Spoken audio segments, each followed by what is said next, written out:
Hello mga padi, for today's video, samahan nyo akong paturukan ng aming mga aso ng anti-rabies. Pero bago yan, konting kaalaman muna para sa atin. Tuwing Marso ang itinalagang Rabies Awareness Month. Kapag kasi tag-init, tumataas ang bilang ng mga nakakagat ng hayop. Pinakamarami ang nakakagat ng aso.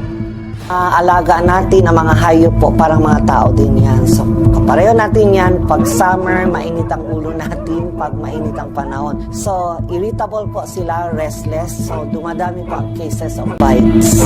Kung may simptomas na po, wala pong nabubuhay, nobody can survive the disease once it is there.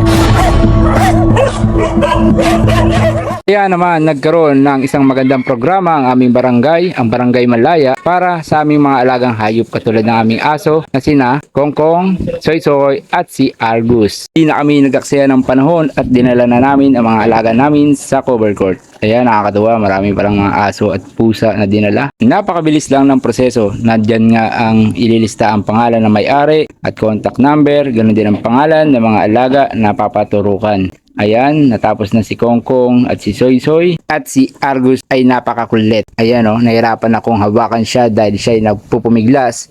Hindi ko alam kung siya ay nasasaktan o nakikiliti kay ate. Ayan hindi niya madakot ang balat ni Argus. Nandiyan ang binuhat ko si Argus at nagkakakawag-kawag pa rin hanggang hindi talaga maturukan ni ate at baka ako pa maturukan.